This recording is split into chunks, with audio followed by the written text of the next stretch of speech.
From New York.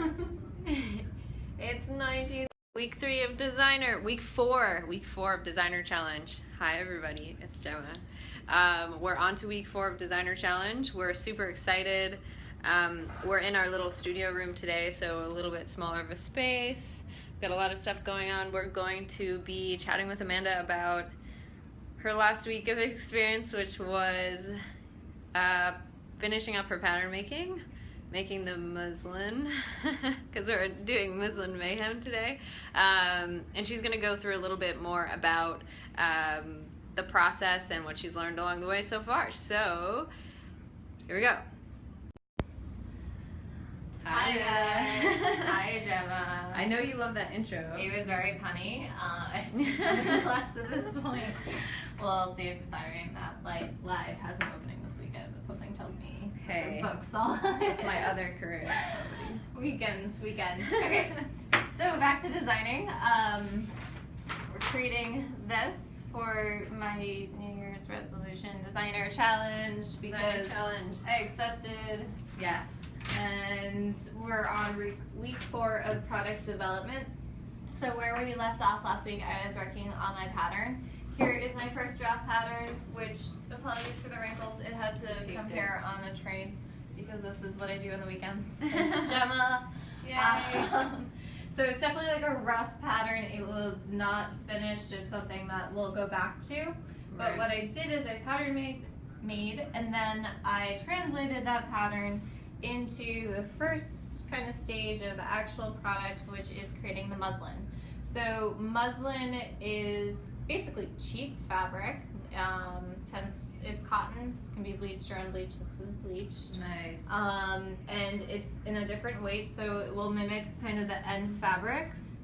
So you can't really tell, but at least you, as a designer, when we're creating the garments, we understand how the fabric falls, which is super important. So that's why we take things from the pattern into this cheaper fabric, and we see, what actually happens. So it's testing what the garment looks like on a form or a body. So tell us what happened.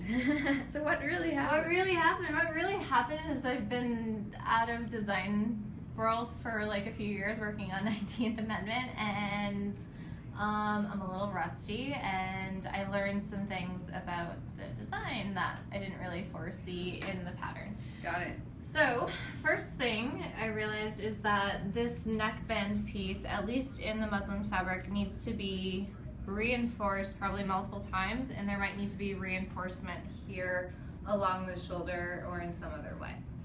So that was number one biggest thing. The other thing that I learned when I put this on, because I put this on to test real life, was that the back needed a vent, because when I sat down, this vent handy right here can open and close, and it's more comfortable. It makes fit a little bit easier. Fit is easy, so we created that. I also learned I need to drop the shoulder, and that when I did this on my Saturday night, because Saturday night is clearly a fun time for me, that I went a little too crazy on the bell sleeves. Yes. Like a lot too crazy. You're kind of a crazy sleeve person, so. I know, I was checking. I mean, look at your sleeve. And not everyone wants this, but, so we're toning this in. So like, this is my opportunity to make these changes actually on the garment. I can kind of see where I want to put my pockets. Got it. Where the sash will lay, where things are gonna fit.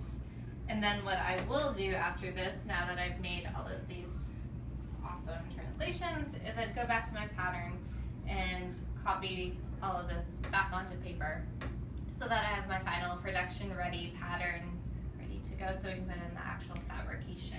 Got it. So you can't put the pattern on. I mean, you could try, but that would be weird. But you can put the muslin on. Yeah, I mean, you can try to put the pattern on. It's definitely not a good way to go straight into production. No. You want to see how things fit in fabric, because paper is different, obviously. Definitely. And so I see you've been drawing on this, so these aren't meant to be precious. No. Can you see like how terrible my handwriting is? This is my secret handwriting. So this is for me, my notes, so that I can translate it into production ready patterns. which will be digitized on 19thAmendment.com, and all of our manufacturers will be able to understand them because it's not my handwriting. Right. It's digitized. So you know I like metaphors. So do you have a good metaphor for this week?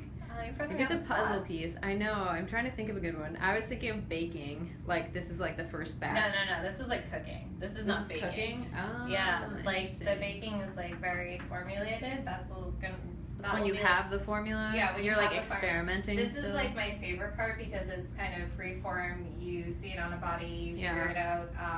You should have a fit model. Yes.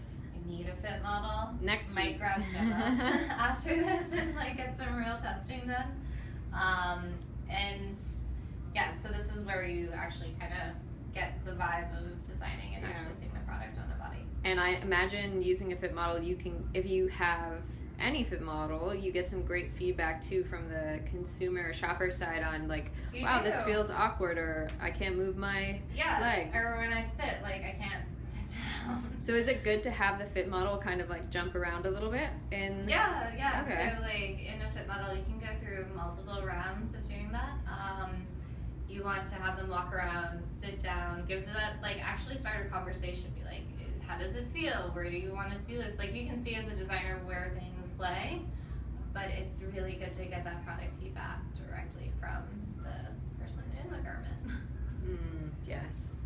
Better now than like 10 steps down the road and you have something that actually doesn't work, or you have sheer yoga pants. Yes, that was a direct chat. Right. And so, okay, so we've done, what are we doing next? So now that I've kind of created all of my notes, I am ready to move on to the actual 19th Amendment platform, which will be next week. So I will be doing our technical drawing for the garment, as well as finalizing the pattern.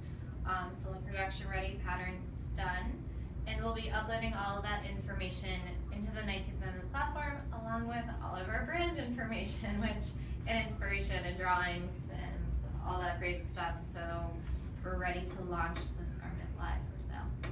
Cool. Well, thanks, Amanda. All right. It's been inspirational.